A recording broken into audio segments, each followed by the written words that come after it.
Este programa é livre para todos os públicos. Pelo sinal da Santa Cruz, livrai-nos Deus, nosso Senhor, dos nossos inimigos, em nome do Pai, do Filho e do Espírito Santo. Amém. A nossa proteção está no nome do Senhor, que fez o céu e a terra. Que fez o céu e a terra. A sua proteção está no nome de Deus, está no nome do Senhor, está no nome revelado de Deus, Jesus. O nome do Senhor que fez o céu e a terra. E se Deus te protege, o que é que você vai temer? Vamos confiar em Deus. Vamos começar o nosso dia assim, confiando no Senhor. A palavra de Deus que vem iluminar-nos agora, aqui nesse momento de graça, de bênção, de oração, está em Mateus capítulo 28, versículos do 1 ao 10. Marca aí na sua Bíblia, vou marcar aqui na minha também. Evangelho de São Mateus, capítulo 28. Vou anotar aqui direitinho. Capítulo 28, versículos do 1 ao 10. E assim nos diz a palavra de Deus. Depois do sábado, ao raiar o primeiro dia da semana, Maria Madalena e a outra Maria foram ver o sepulcro. De repente, houve um grande terremoto. O anjo do Senhor desceu do céu e, aproximando-se, removeu a pedra e sentou-se nela.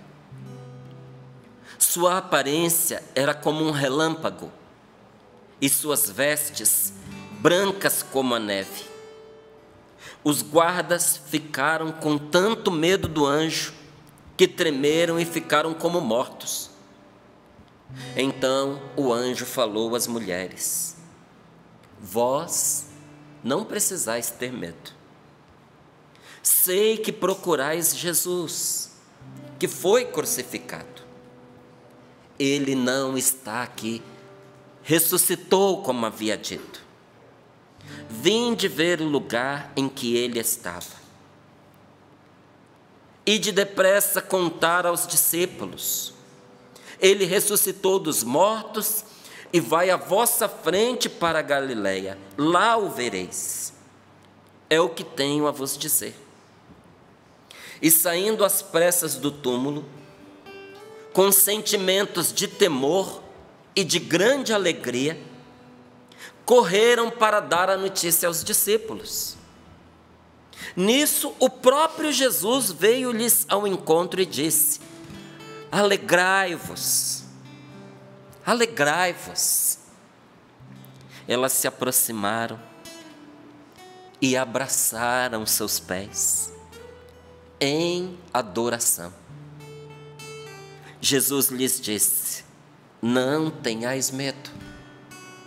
Ide anunciar a meus irmãos que vão para a Galileia, lá me verão. Palavra da salvação. Glória a vós, Senhor. Glória a vós, Senhor. Glória a vós, Senhor. Bendito seja seu santo nome. Depois do sábado, ao raiar do primeiro dia da semana, domingo, de Páscoa, dia de ontem, Maria Madalena e a outra Maria foram ver o sepulcro. E de repente houve um grande terremoto. O anjo do Senhor desceu do céu e, aproximando-se, removeu a pedra e sentou-se nela. Sua aparência era como um relâmpago e suas vestes brancas como a neve. Os guardas ficaram com tanto medo do anjo que tremeram e ficaram paralisados, caídos como mortos. Então o anjo falou às mulheres: vós não precisais ter medo. E em nome de Cristo eu quero dizer para você esta mesma palavra. Você não precisa ter medo. Quem confia em Deus, quem declara com a sua boca que Jesus Cristo é o Senhor, e acredita no fundo, no mais fundo do seu coração, que Deus o ressuscitou dos mortos, não precisa ter medo. Não tenha medo das dificuldades do tempo presente, porque para todas elas Deus tem uma resposta. Você talvez não saiba até o que responder quando as pessoas te perguntam, né? E agora, como é que vai ser? Diante de tudo que está acontecendo, até nós ouvimos esse testemunho agora das dívidas, que enquanto ela buscava pelas suas próprias forças, pelos seus próprios recursos, ela só afundava, igual uma pessoa que cai num buraco cheio de areia movediça. Lembra dos filmes antigos do Tarzan? Sempre alguém caía na areia movediça. Quando você cai na areia movediça, quanto mais você se debate, mais você afunda. E tem muita gente, quando entra em dívidas, é desse mesmo jeitinho. Quanto mais a pessoa se articula, mais ela afunda.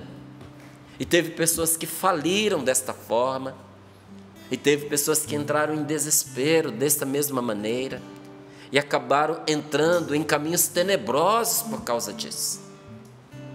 É o que acontece às vezes quando a gente recebe uma notícia que diz respeito a alguém que a gente ama, que a pessoa se perdeu. E nós queremos, à custa até de agressividade, de violência, reconduzir a pessoa de volta a um caminho razoável. Parece que a gente só agrava a ferida. É como o que acontece com alguém que, tendo descoberto uma enfermidade grave, quando tenta por si mesmo ser o próprio Salvador, parece que afunda ainda mais na doença. Então o Senhor nos diz, não é? Nos põe na boca a resposta para muitos que perguntam para nós assim: e agora? Onde está o seu Deus? Diante do que você está vivendo? Qual será a saída? Qual será a resposta? E muitas vezes você vai ter que dizer, como eu também vou ter que dizer: eu não sei. Porque eu não sei como Deus agirá. Eu não sei por qual caminho Ele vai me levar. Eu não sei por que vias Ele vai me tirar daquela situação. A única coisa que eu sei é que eu não estou só, e Ele vai agir, e Ele agirá, e Ele me socorrerá. Não posso dizer o como, porque eu ainda não sei, mas uma coisa eu sei: o Senhor não abandona aqueles que estão com Ele. Deus não vai abandonar você.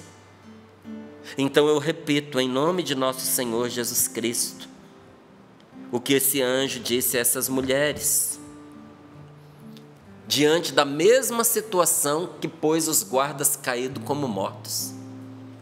Olha que interessante, o que para uns é motivo de desespero, paralisante e mortal, para outros é motivo de alegria. O que para aqueles homens os derrubou por terra, porque o que foi que os lançou por terra? O pavor diante da manifestação de Deus. Para aquelas mulheres era motivo de alegria. A mesma situação, em pessoas diferentes, afetando a cada um de uma maneira, porque depende da maneira, do modo como nós respondemos. Mas para aquelas que estavam ali por Jesus, o que é que o anjo diz?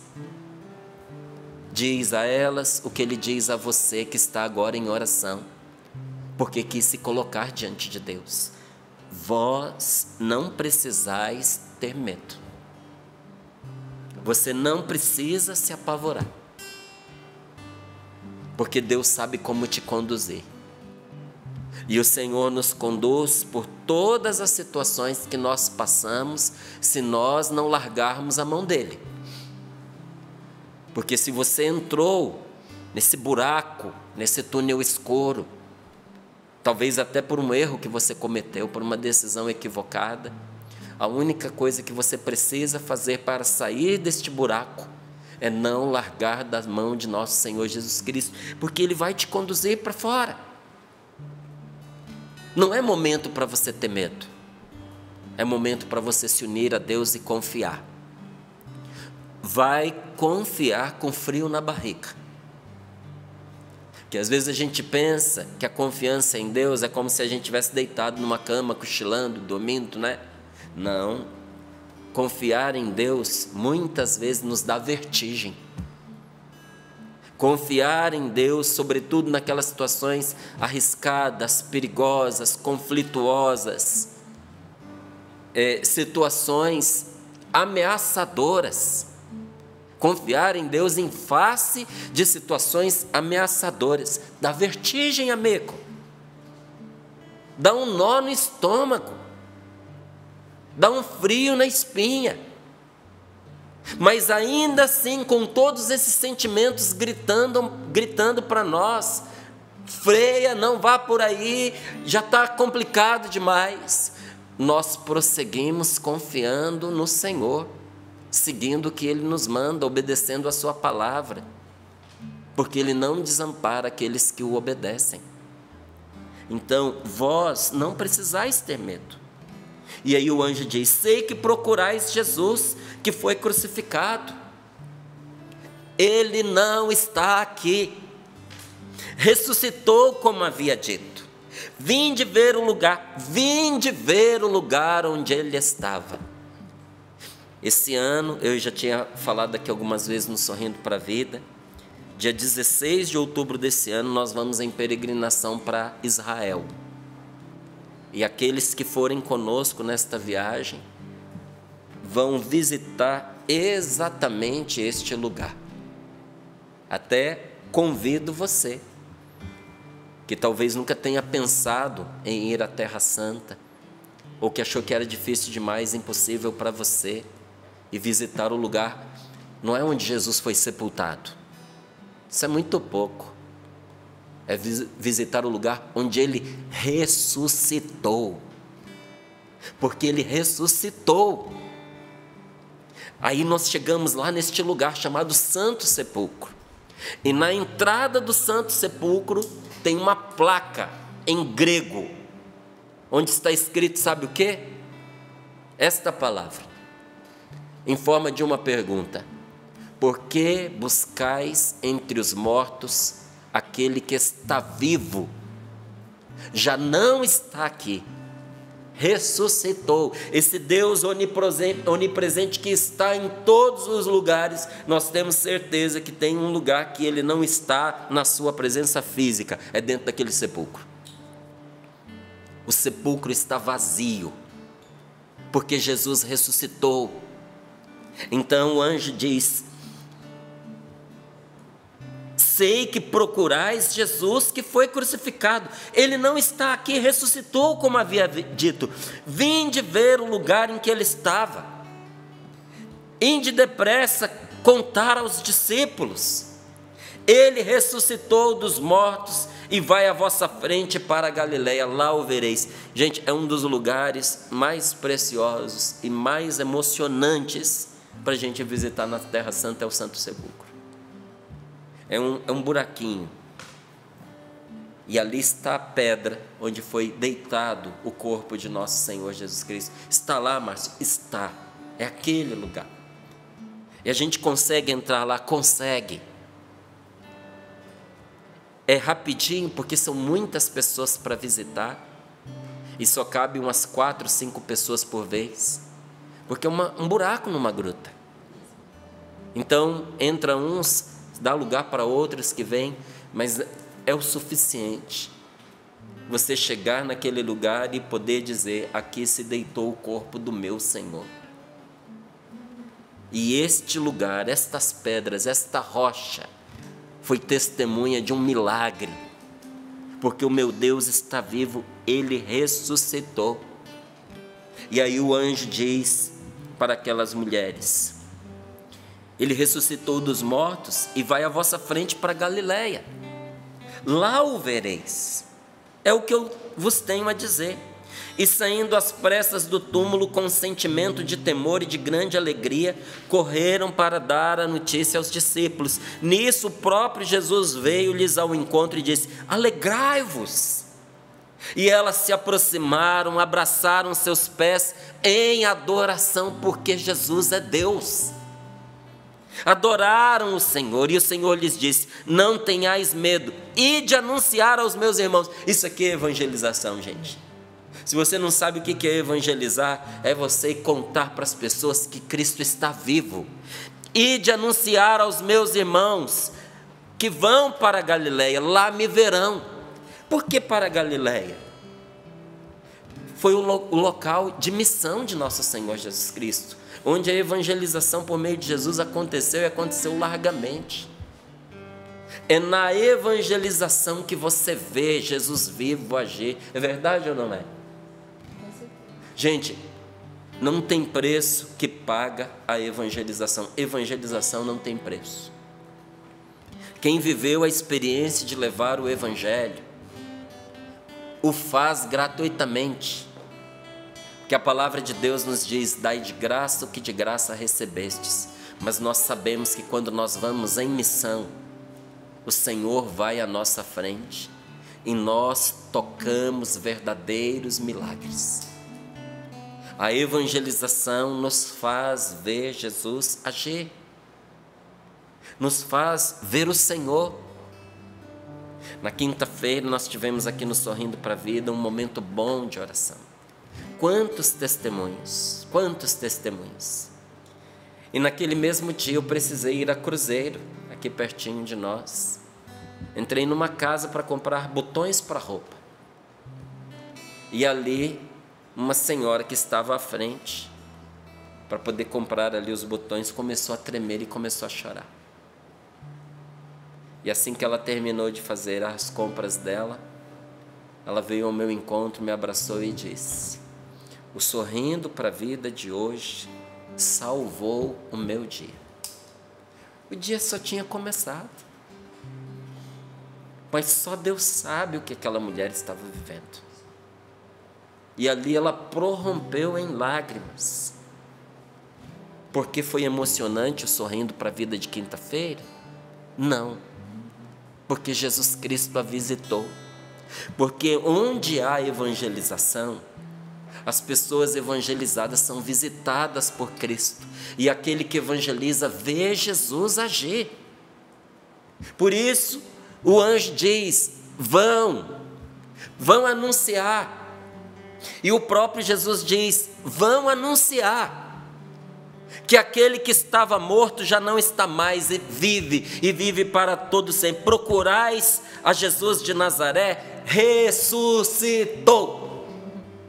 Esse é o grito entalado na nossa garganta que nós precisamos nesse dia de hoje comunicar para as pessoas em palavras, mas com a nossa vida. Não há espaço para tristeza nesse dia de hoje, gente. Na Rússia e no Oriente há uma devoção muito grande a um santo que é conhecido do lado de lá, como São Francisco de Assis é conhecido do lado de cá. Assim como São Francisco é conhecido como figura da paixão de Jesus Cristo, porque São Francisco, se você não sabe, São Francisco de Assis recebeu os estigmas. Em vida, abriu-se chagas nas suas mãos, nos seus pés e no seu peito, como as de Jesus crucificado. E Francisco de Assis, em vida, sofreu muitas vezes no seu corpo as dores das chagas de Jesus. Quis Deus fazê-lo participar da sua paixão desta maneira. Mas São Francisco de Assis viveu o Evangelho na radicalidade. E por isso ele é amado, inclusive por pessoas que nem são cristãs. É padroeiro dos animais, não é? É padroeiro da natureza. Muitos ligados à ecologia fazem menção a Francisco de Assis, mesmo sem serem cristãos.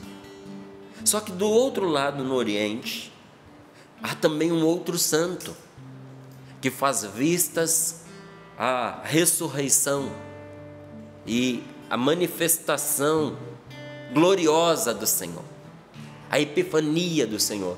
Ele se chama São Serafim de Sarov, é a região de onde ele veio. E São Serafim de Sarov, num dos momentos em que ele buscou uma maior intimidade com Deus, ele se retirou para a floresta e ficou muitos anos isolado, na solidão, em oração, sem pronunciar palavra alguma. Às vezes as pessoas iam, levavam o alimento para ele, deixavam lá, e ele não abria a boca, não falava com ninguém. Foram dezenas de anos em silêncio. Mas depois dessa experiência mística que ele viveu, ao sair de lá, depois de ter encontrado o objetivo que ele foi buscar, porque diz São Serafim de Sarov que o objetivo da vida do ser humano, essa vida que nós vivemos, é a aquisição do Espírito Santo. Que a gente vive essa vida na terra para a gente ser cheio do Espírito Santo. Então foi a experiência do Pentecostes que ele foi vivenciar. E uma vez tendo feito essa experiência, São Serafim de Sarov, ao sair dessa clausura natural, ao voltar ao convívio das pessoas, a primeira palavra que ele proclamou foi: alegria minha, Cristo ressuscitou. Alegria minha, Cristo ressuscitou. E por onde ele passava, esse homem só dizia isso. A evangelização dele era essa. Você que diz que não consegue pregar, né? Porque você não consegue guardar as coisas, você não consegue decorar, você não consegue fazer um discurso de 30 minutos, 40 minutos. Márcio, eu fico imaginando como é que você faz aí no Sorrindo para a Vida, 30 minutos todos os dias, não é? Às vezes mais um pouquinho. Como é que você consegue? Não é preciso tudo isso. Às vezes uma palavra. São Serafim de Sarov, porque era esse o jeito pelo qual Deus evangelizava por meio dele. Era por meio de uma palavra. Qual palavra ele dizia? Por onde ele passava? Alegria minha, Cristo ressuscitou. E isso bastava para transformar o coração da pessoa a quem ele se dirigia, para transformar o mundo à sua volta, porque a sua voz estava cheia de unção. Hoje o que nós precisamos é ser cheios da unção do Espírito Santo.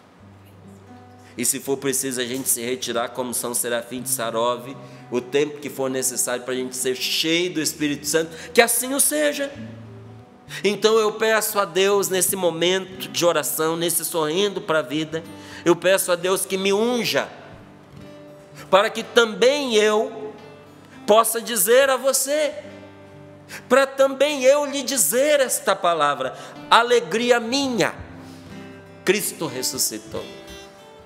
Meu irmão, isso não é historinha, isso não é uma parábola, isso não é uma figura de linguagem, porque eu sei que tem pessoas que pensam que a ressurreição de nosso Senhor Jesus Cristo é um modo de dizer que a mensagem dele sobreviveu no decorrer dos tempos. Faça-me o favor de parar de prestar esse desserviço à palavra de Deus, ao Evangelho e ao próprio Cristo. Sim, ele está vivo na palavra proclamada, mas ele pessoalmente está vivo, ressuscitado, mais vivo do que nós. Eu penso muitas vezes que quem duvida de que Cristo esteja vivo é quem duvida que não vive. Porque Jesus, dele eu tenho certeza, ele ressuscitou. Algumas pessoas a gente olha para elas e fica na dúvida: está vivo, não está? Às vezes dá vontade de pegar um cabo e lá, um cabo de vassoura, e cutucar para ver se ainda está vivo. Porque às vezes está vivo só o corpo, porque por dentro já morreu.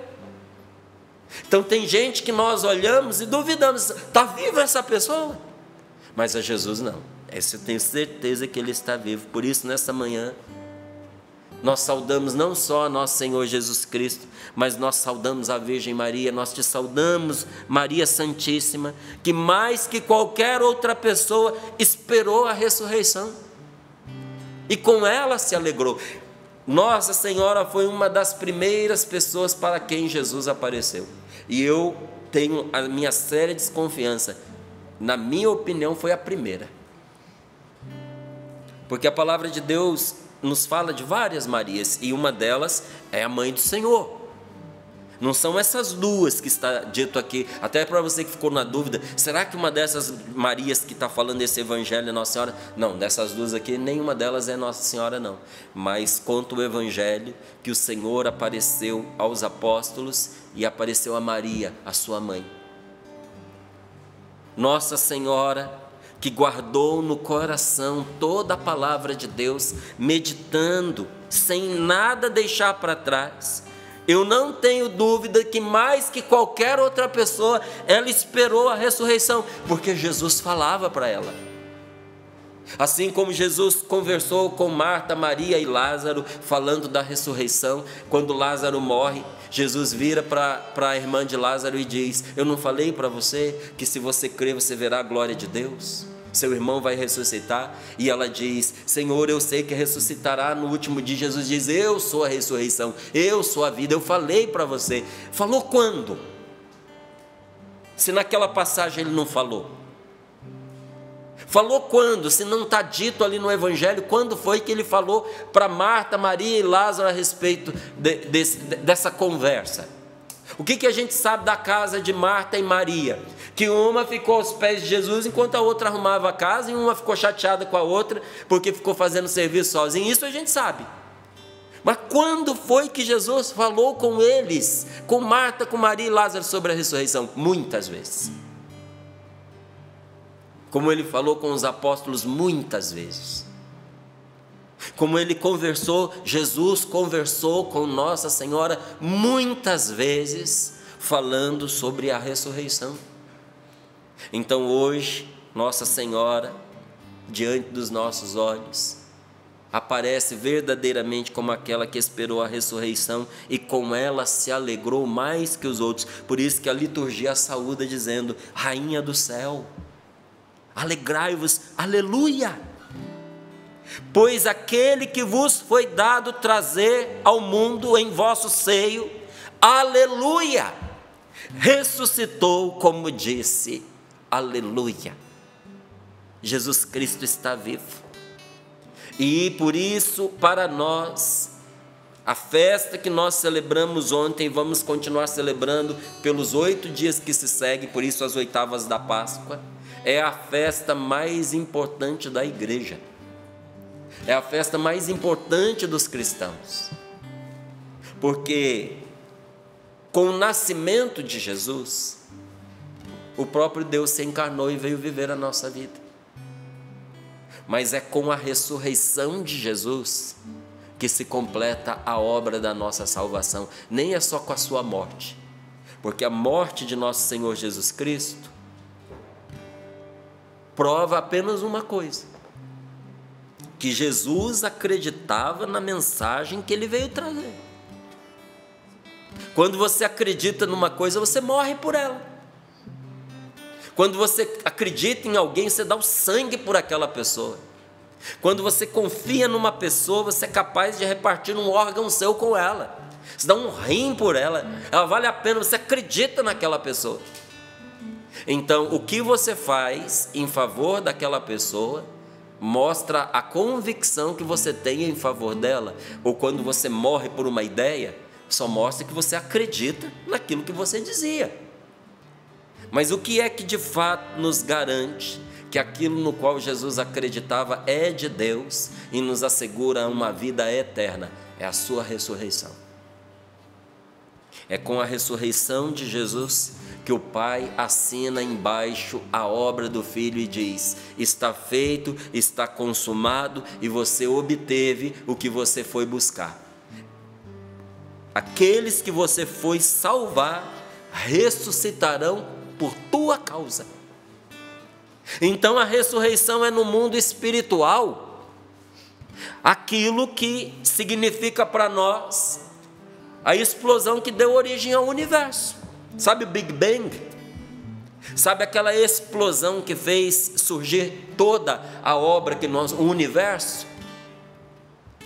O que aquela explosão foi para o início do mundo, a ressurreição de Cristo foi para nós em âmbito espiritual, descortinou para nós uma nova existência, abriu para nós a porta do céu. Tudo que existe na igreja é da ressurreição de Cristo, que recebeu a sua força. Os sacramentos recebem a sua força da ressurreição de Cristo. Então eu ouso dizer para você que quando você comunga o corpo e o sangue de Jesus Cristo nosso Senhor, você está comungando força de ressurreição. Sabe, por isso que quando uma pessoa vai ao confessionário e conta humildemente a Deus, diante do sacerdote, os seus pecados, esta pessoa, se estiver de verdade arrependida, e se foi sinceramente buscar o perdão de Deus, ela recebe uma força espiritual tal que renova toda a vida dela. Por isso que, se você um dia quiser ver como é que é cara de ressuscitado, pega um banquinho e põe na saída do confessionário e fica olhando como é que as pessoas saem dali. Na segunda-feira da semana passada, eu fiz essa experiência. Fui lá para a Basílica de Aparecida. Aí fiquei lá, aí tem uma fila, né? São muitos padres atendendo, então é bom porque você é até atendido logo. Na segunda-feira eu fui lá, fui eu e a Rose para a gente se confessar. E eu fiquei ali na fila lembrando o que eu digo para as pessoas. Eu falei, deixa eu ver com que cara esse povo sai do confessionário.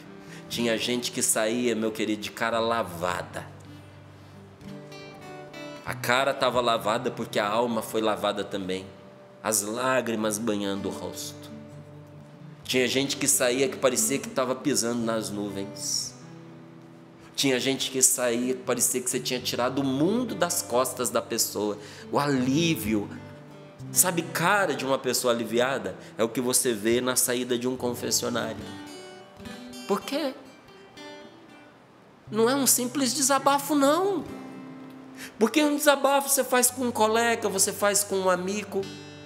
Mas é interessante, um simples desabafo alivia a gente na hora, mas daqui a pouco parece que aquele peso volta todinho de novo. É muito importante a gente desabafar, porque no nosso desabafo às vezes a gente recebe um conselho inspirado por Deus, que vai ser luz para a nossa vida. Mas eu lhe digo, um simples desabafo não tem comparação com a graça que nós recebemos no sacramento da confissão. Porque no sacramento da confissão atua o poder do Espírito Santo que ressuscitou Jesus dos mortos. Por isso que quando uma pessoa vai no confessionário, às vezes ela chega lá morta e ela recebe uma ressurreição espiritual. Você que diz, eu não sinto nada, eu não sinto a presença de Deus, eu não sinto vontade de viver, eu não sinto nada, eu não tenho convicção nenhuma sobre a vida futura, se tem uma vida depois da morte. Meu amigo, eu vou dizer uma coisa para você, você está morto por dentro. Você precisa de ressurreição. Vai buscar a sua ressurreição. Vai humilde e contrito a um confessionário. Não pare nas aparências do sacerdote, porque a fé nos faz ir além das aparências. Se nós cristãos formos parar nas aparências, então a gente não adere à Eucaristia, porque a gente fica preso à aparência do pão e do vinho. A gente não adere à confissão porque a gente para no padre que ali está. Gostei desse padre, daquele eu não gostei. E é como se o sacramento da confissão dependesse do padre. Não depende do padre. Depende primeiro de Deus. E segundo, depende de você, que precisa se abrir para receber a graça de Deus, com um coração verdadeiramente arrependido. Não pare nas aparências, não. Talvez o que você esteja precisando para recobrar a vida que você perdeu seja experimentar a força de Cristo ressuscitado num confessionário. Porque tudo que existe na igreja, a palavra de Deus que nos é dada, os sacramentos que nos são dados, os irmãos que se encontram em oração, tudo que existe na igreja é da ressurreição de Cristo, que recebe a sua força. Porque foi na ressurreição o momento em que a morte se transformou em vida. Gente, quando a morte tentou absorver Jesus, foi ela quem morreu. Me perdoe até essa expressão, sabe? Mas tem um peixe chamado baiacu. Ele é um peixe pequeno, bonitinho, fininho, mas que quando um predador chega para abocanhá-lo, ele infla, fica estufado igual um balão. E às vezes aquele animal não consegue pegá-lo, ou às vezes pega e morre sufocado porque ele infla dentro daquele animal. E depois ele desincha e ele sai. Quando a morte pensou que ia abocanhar Jesus, mais do que um baiacu, ele inflou espiritualmente, ele explodiu espiritualmente, matando aquilo que achou que ia matá-lo. Foi a morte que morreu, não nosso Senhor. Na morte de nosso Senhor e na sua ressurreição, a morte se transformou em vida e a nossa história se encheu de esperança. Existe esperança para mim e para você. E quando nós temos essa esperança, nós não vivemos capenga por esse mundo, se comparando com quem tem mais dinheiro que a gente, se comparando com quem aparentemente é mais bem-sucedido. Eu não tenho a menor inveja das pessoas que sentam nos tronos deste mundo, porque elas vão ter que desocupar esses tronos, gente. Vão ter. Inclusive eu tenho dó de muitas dessas pessoas que colocaram toda a sua esperança e toda a sua confiança no dinheiro. Que sofrimento terrível muitas delas vão viver quando chegar a hora da sua morte, elas perceberem que aquilo para o qual elas viveram vai ficar. Aquilo para o qual eu estou vivendo não vai ficar. Eu é que vou para aquilo que eu espero, porque eu não espero aquilo, eu espero quem? Eu espero o Senhor. O meu Deus está vivo. Sabe, então a ressurreição de nosso Senhor é a nova criação, é um novo, faça-se a luz, e a luz se fez. É Deus que pronuncia sobre mim e sobre você que estávamos nas trevas da escuridão, perdidos na morte. É Deus quem diz para mim e para você nesse dia de hoje, que a luz aconteça na sua vida, Márcio. Que a luz aconteça na sua vida, meu irmão. Eu encerro aqui dizendo para você que Tomé viveu um momento difícil, porque quando o Senhor ressuscitado apareceu para os apóstolos, Tomé, que tinha visto a maneira crudelíssima como Jesus tinha sido sacrificado, Tomé sabia, por experiência pessoal e concreta, que aquele que foi crucificado não podia estar vivo. Tomé sabia que Jesus tinha sido morto e bem matado, porque ele foi destruído a caminho da cruz. Antes que aquela lança cravasse no peito de Jesus, ou talvez até mesmo se tivessem descido Jesus da cruz antes da sua morte, essa morte já estava escrita, porque ele foi machucado demais, nosso Senhor Jesus Cristo, e Tomé viu isso. Viu o seu corpo aberto em feridas, viu os seus ossos à mostra, viu suspenso na cruz, mas viu também quando aquele soldado se aproximou e abriu o peito de Jesus, ferindo seu coração e saindo sangue e água. Uma coisa Tomé tinha certeza: aquele homem na cruz estava morto. Então, quando os apóstolos disseram para ele: olha, não foi engano das mulheres, não foi fantasia de mulher, não é que elas eram apaixonadas por Jesus ao ponto de querer tanto que ele não tivesse morto, que começaram a enxergá-lo vivo, não, elas não viram fantasmas, não, o Senhor está vivo e apareceu para nós. Gente, amigos próximos e confiáveis de Tomé disseram para ele: eu vi o Senhor, ele está vivo. E Tomé disse: sinto muito, mas eu não creio. Se eu não puser o meu dedo nas suas chagas, se eu não enfiar a minha mão no seu peito aberto, eu não acreditarei. Num outro momento, Tomé está junto, Jesus aparece de novo, e diante de Tomé, com os olhos esbugalhados, boca aberta, estupefato, Jesus se aproxima e diz: para você acreditar, você precisa pôr o dedo? É isso, Tomé. A minha palavra não foi o bastante. Se você precisa pôr o dedo na minha carne, então põe. E Tomé toca. Que a gente fica pensando, né, que Tomé não tocou. Tomé tinha intimidade com Jesus. São João deitava no peito de Jesus. Você acha que Tomé não tocou? Tomé pôs o dedo nas chagas de Jesus. E no momento em que ele apalpou com o dedo essa fonte de energia espiritual, que é a ressurreição, Tomé recebeu dela um choque, que no mesmo instante ele viu desvanecer todas as suas dúvidas e caindo de joelhos em adoração, como essas mulheres adoraram o Senhor. Tomé exclamou: meu Senhor e meu Deus. Foi nesse momento que Jesus disse a Tomé o que ele diz para mim e para você, que existe um jeito melhor de tocá-lo, que é pela fé. Sabe? Não queira você também pôr o dedo na carne de Jesus. Existe um jeito muito melhor de tocar no Senhor pela fé. É confiando na sua palavra. Feche os seus olhos um pouquinho. Porque esta palavra, Jesus ressuscitou. Ele está vivo. Esta palavra é poderosa porque pessoalmente ela nos guia. Anunciada aos outros, ela tem o poder de salvá-los. E se levanta a Deus como uma oração infalível em nosso favor. Feliz de você que está orando conosco agora e que, embora não tenha visto Jesus ressuscitado no seu corpo espiritual, embora não tenha visto com seus olhos da carne, você acreditou, diz São João. Acreditou na palavra que você ouviu, acreditou no anúncio.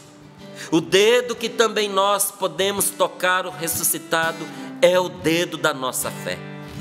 É este dedo que nós devemos estender agora em oração, no intuito de colher deste contato a luz e a força que nós precisamos, porque a fé torna possível qualquer coisa. Pela fé você vai vencer. Se um morto ressuscitou, o que mais não é possível? Os seus problemas se tornam pequenos perto desta realidade. Se Cristo ressuscitou, o que pode contra mim uma situação? O que pode contra mim um ser mortal? Tenha fé em Deus, porque Jesus ressuscitou. E se Jesus ressuscitou e Ele ressuscitou, você pode se levantar da morte, você pode se levantar das trevas, você pode se levantar de toda tristeza para a luz de Cristo, porque Ele vive. Nós recebemos da sua ressurreição nova força, nova coragem. Obrigado, Senhor, muito obrigado. Porque Ele vive, eu posso crer no amanhã, porque Ele vive. Temor não há, Temor não há, mas eu bem sei que o meu futuro está nas mãos. Está nas mãos, meu Jesus, que vivo está. Porque Ele vive, eu posso crer no amanhã. Porque Ele vive, temor não há, mas eu bem sei que o meu futuro está nas mãos, meu Jesus, que vivo está.